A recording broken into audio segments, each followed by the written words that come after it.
धीर धीरज धर्म मित्र अरु नारी। देवी द्रौपदी की धैर्य की परीक्षा थी उस समय।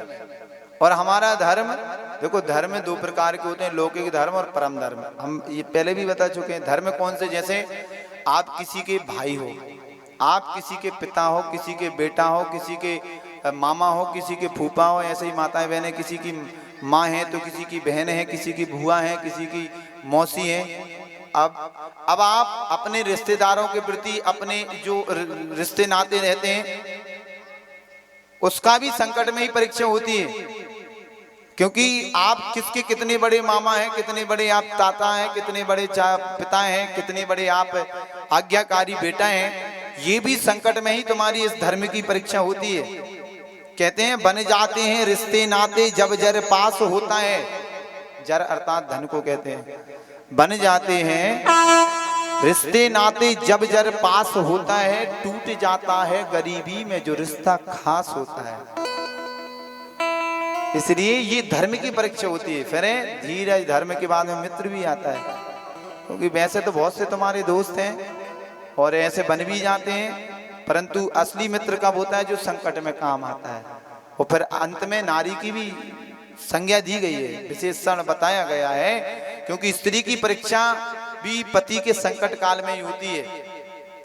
पति पर बेचारे पे खाने के लिए दाने नहीं है और वो कह रहे हैं कि हमारे लिए तो फेयर एंड लवली होए। बोलो राधे राधे।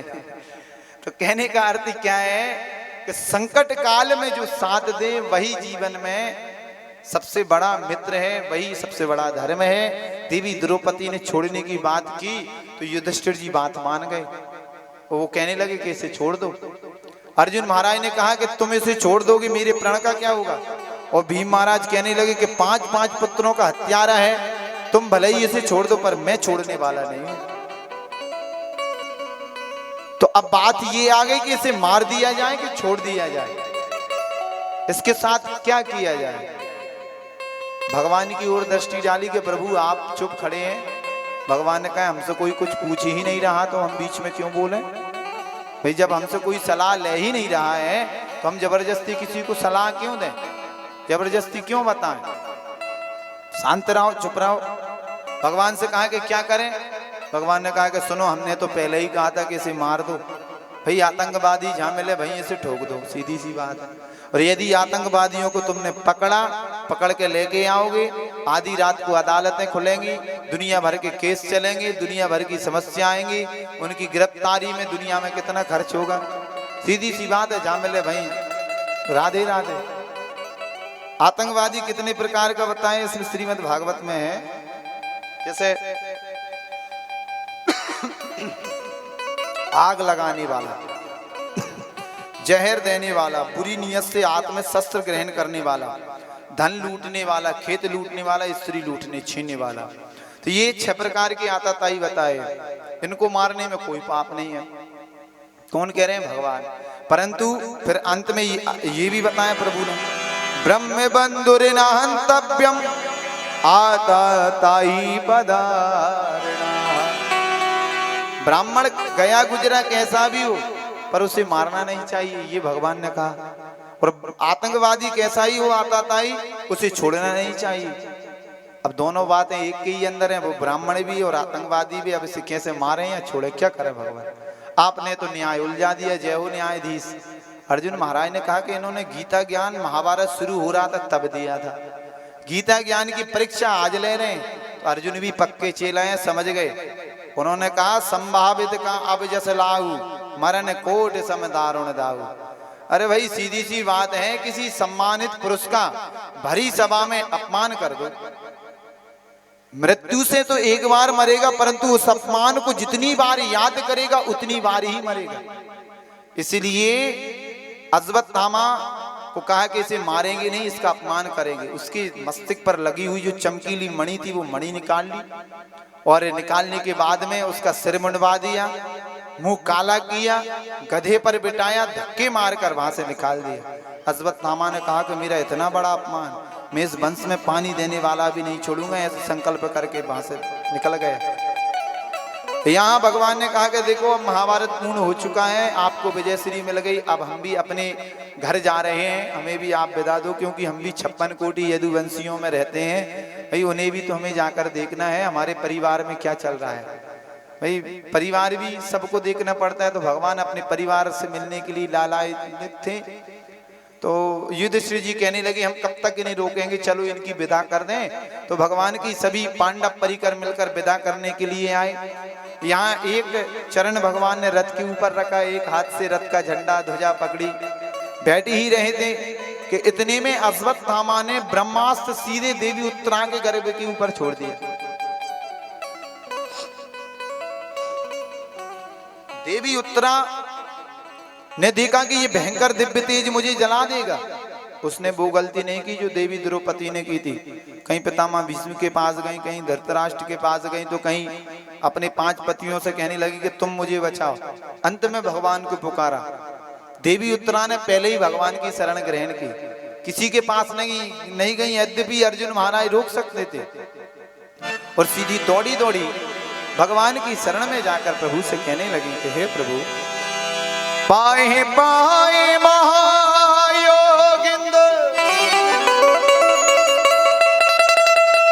देव देव जगत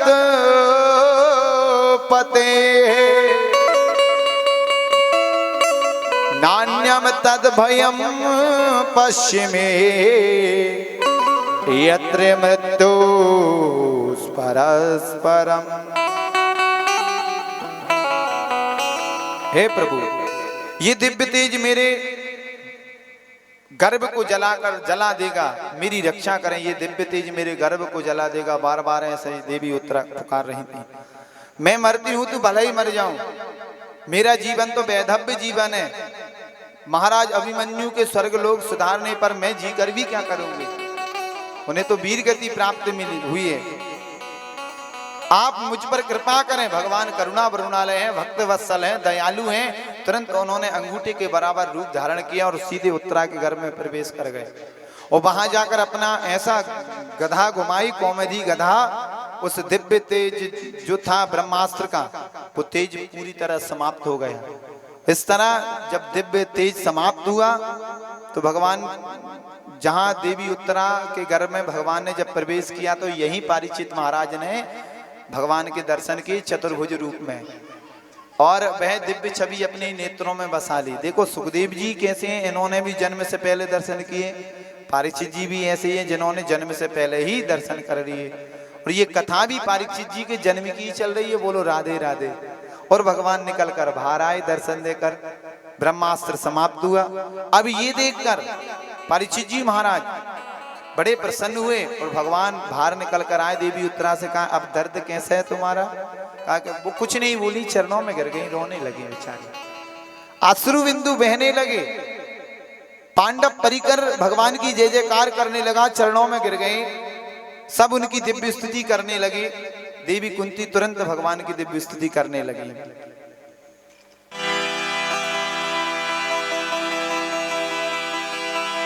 कृष्णाय वासुदेवाय देवकी नंदनाय च नंद गोप कुमाराय गोविंदाय नमो नमः।